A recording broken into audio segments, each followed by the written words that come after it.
time change and all. Hope everyone's doing well.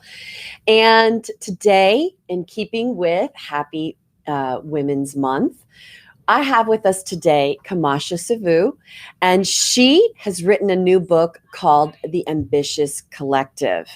And if there was ever a book to kind of guide us through life's hurdles and struggles and tribulations, this is a book that is definitely going to help you. So thank you for being with us, Camasha. Thank you, Cristina. It's a pleasure being here this morning. Thank you. Tell us a little bit what inspired you to write this book. I think this book at this time is just so important. I knew intentionally that I would release this book when we were heading in a more positive direction after COVID. So it's timely, I think, right now to even do something like that. The term ambition is a positive affirmation. Mm-hmm. The term of being a collective speaks to it not just being something I have, but something that everyone can obtain and be a part of. Mm-hmm. So when you put those two things together, it speaks of not only my experiences, but the experiences that is a shared experience. Mm-hmm. So that's why the title is so powerful to me, and why we needed it right at this moment. Mm-hmm. One of the things in our conversations and in skimming through the titles that my takeaway is sharing is caring, Mm-hmm. and sharing our life's experiences, Mm-hmm. good, bad, whatever they are. Sometimes we're scared or ashamed about them. Mm-hmm. And really, when we talk more about them, we're just opening the conversation and sharing those experiences with others so that Right. they can learn from them too. Right. And being ambitious is definitely something we all strive to be. Well, absolutely. I would say I have the perfect immigrant story. Mm-hmm. I came from the island of Grenada, Mm-hmm. but I'm also, as you can see, a young Black woman, which I also have two young daughters. Mm-hmm. So legacy, again, is important, not necessarily because of what I have to say about me, but also what they have to, what I leave people with gifts. So being from somewhere else Mm-hmm. and having the story, again, like I said, my parents, they instilled that you had to be twice as good. Yeah. And the baseline, the foundation of that is ambition. Yeah. So it was important to sort of, when I did this book, it was at a low point in my life. Mm-hmm. And that's kind of odd because you think the concept of ambition is always high. Mm-hmm. But here's a situation where on the front cover, it says that I wrote this book at the time I become the offering. Mm-hmm. And it's reflective of the fact that you can go through highs and lows. And it was important, like I said, to start the book with something that would really just zone in on that experience. And it was something I needed to hear for myself. It may sound very simple, but the first chapter in the book I'm glad you're mentioning this. I love that. Let's get into it. What's the title of the first chapter of your book? It's Nothing Real in You Can Ever Be Threatened. Right? What does that really mean, though? Sometimes we hear these things and it's just like, think about that. Repeat it over and over in your head till it sinks in. Nothing real in you can ever be threatened. Well, it speaks about your authenticity. Yeah. It's acknowledging that you are authentic in whatever way you're authentic, and you have a gift to give. Mm-hmm. And it takes you through about 11 chapters. It's written in chapter-long prose. Mm-hmm. So it's done in a way that it's easy for the reader. It's 111 pages. It was very intentional for me to be able to deliver it very quickly for you to digest, and then for you to read it again, to pass it on. Mm-hmm. And when you're not doing that, I also provided opportunity. I have on. I love this. Like a Superman. Can you stand up a little bit so Certainly. we can show? Let's see this. This is a great, I love your merch. My merch, The Ambitious Collective. Look at that. It's beautiful. You look amazing. Thank you. What I wanted to do is I wanted people to be spotted, because when you're ambitious, not only do you love it in yourself, but you love to see it. So true. You love to see it. You're excited about it. Yeah. And imagine you going in a room and you have everyone in there with Yeah. a shirt that, and you know those people be out there to help you. I mean, that's a unique space. I wanted that for my daughters. I wanted that for myself, because I remember many instances you reach and you meet different people that did not necessarily, challenge you, I guess would be the best way. So it was important for me to actually leave a memento. So when you don't have the book, you have a conversation. A conversation starter. Absolutely. Like, what is that? What does that mean? Right. Nothing real in you can ever be threatened. And that's how we start our elevator conversations. And it's just, and then it's something that we keep seeing over and over about being authentic, because we are all go through different experiences, and your book is about sharing something profound that happened in you and how it can be of service to others. Yeah, I mean, excellent. It's an excellent way you put it. And also to know is like, when you read the book, it's not journaled. So you don't have specific instances where certain things happen to me. Because it's not necessary. Correct. It's more of a situation where I wanted you to see yourself. And it was important for me to not only allow that for not only the professional in me, but also the young person in me. So I think that that's the uniqueness of this book, that someone can get something from it at different phases. And when they read it again, they'll be able to feel different things at different times. And I take you all the way through the end, which is the last chapter, is the Ambitious Collective, which is where I sum up what that is. What does that mean?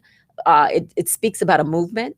So again, because you've read it, now you are emblazoned to be able to carry it forward and open the door for other people to have the same opportunity. I love it. What is the reader going to get from reading this book?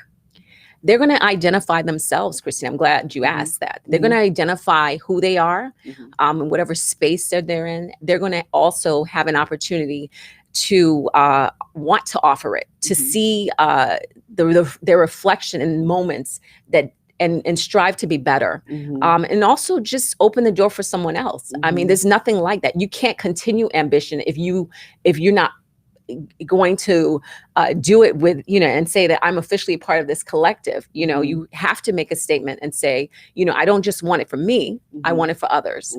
And that's the way it continues. It's very simple. Yeah.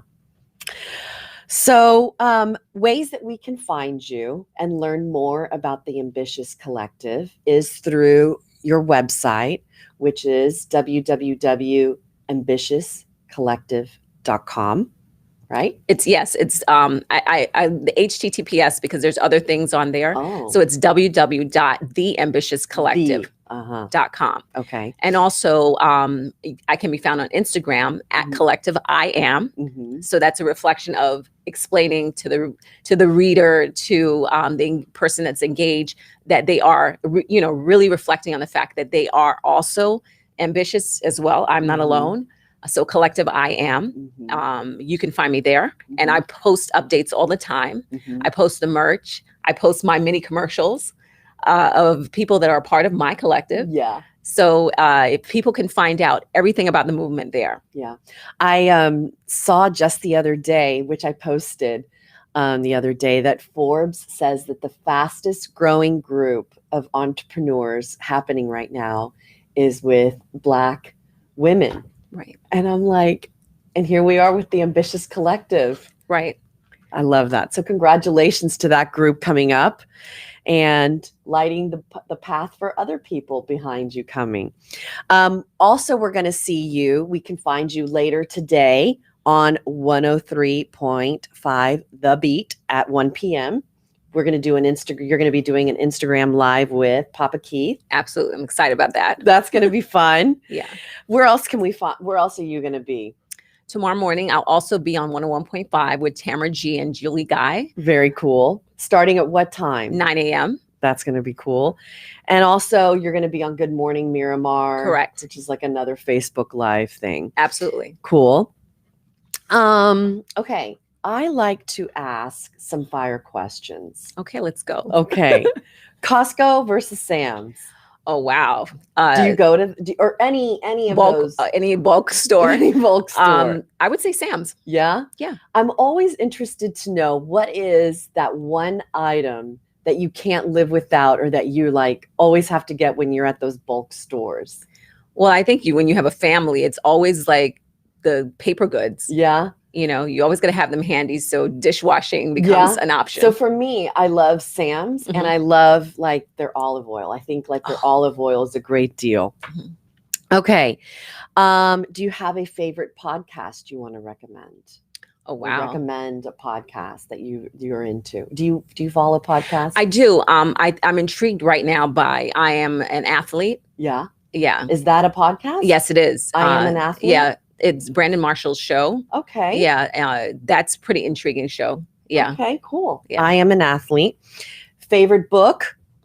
The Ambitious Collective. Okay. The obvious presents itself.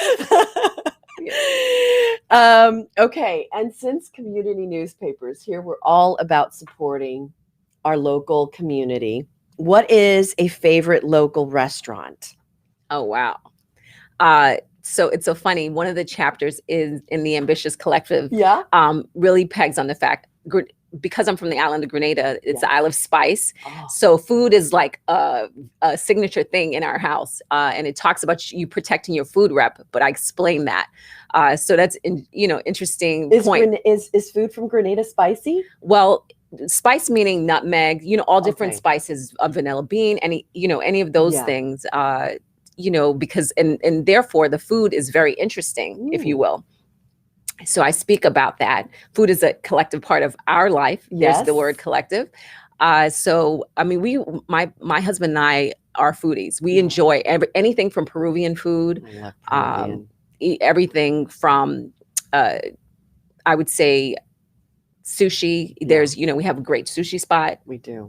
Right. Well, what's the one you want to give a shout out to? Or maybe there's more than one. Give a shout out to, two or whatever you want to call out, shout out to. I would say Sushi Siam is really good. Yeah. They never get it wrong. You know when you go to a restaurant and they just never get it wrong? And you're always going to get this great food, great service. You just love going there. Like, or I would say Junie's Restaurant, which is local to Miami Gardens. Okay. And when you speak about entrepreneurs, a colleague of mine that I went to school with, she actually inherited her mom's restaurant. Okay. And they do very well. And again, the oxtail's never wrong. So what kind of food is Junie's? Junie's is a Caribbean restaurant.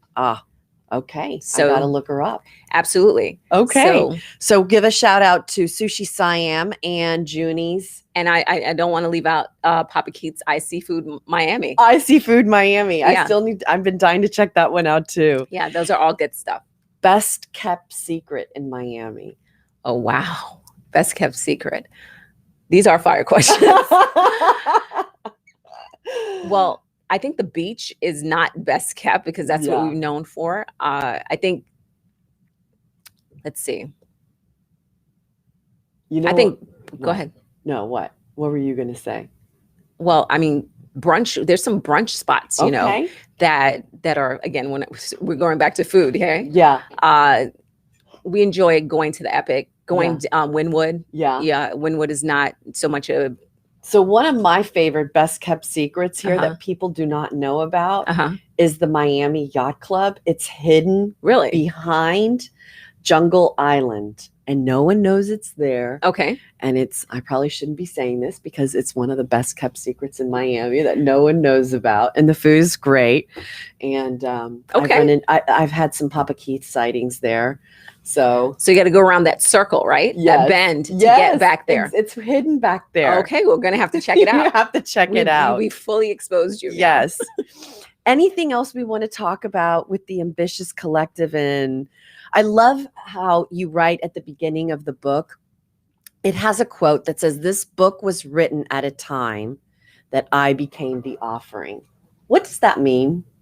Well, the offering is not a fun place to be because it again, it's a low point. When you start being reflective on the fact that things aren't going right at the time, and that's what happened.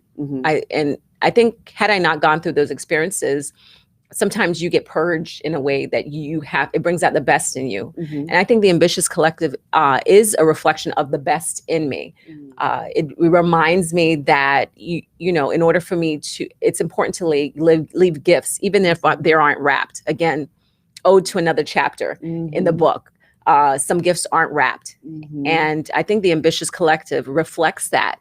It tells the reader that you don't have there's no bow on certain things sometimes, meaning it's not always pretty, and what you do with those moments, I think, was important to me, not to waste time, which is also what you do with those moments. Absolutely. It's about using time, because, we do sometimes waste time, but when you make time reflect something positive, which that's what the Ambitious Collective is. It represents the span of opportunity that I took time and birthed something and made something real useful. So I wrote, not write RIGHT, but WRIT, what I thought was a wrong space into something useful for some other people. So because you were the offering. Because I was the offering. You birthed the Ambitious Collective. Absolutely. And learned from something. Absolutely. Yeah. And now it's the world's. Yeah, I love it.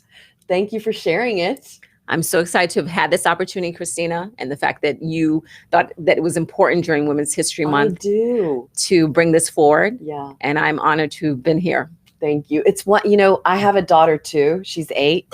And in these conversations that I've been having with other women on this show, and learning more about like how the universe speaks to us and drops us these little bits of nuggets. It's like, how do we pass this on to them and make them see these things that happen in our life? And like, do you see this is happening? The universe is giving you a message. And that experiences happen. Sometimes bad things are going to happen, but good's going to come from it. And sharing those stories and being vulnerable is really where the growth comes from. And absolutely. This is a beautiful representation of that. Thank you so much. So I recommend you guys, you can find Camasha's book on Amazon. Absolutely. And it is a simple book to read, simple 11 chapters that are going to be introspective and make you ask questions, how to help you in that roadmap that we call life. Thank you. This has been great. Thank you. And look, great guest, great show. Thank you, David Winker, for your comment. We appreciate that. And thanks for watching. And we'll see you back here next Monday at 11 a.m. Thanks, Mike.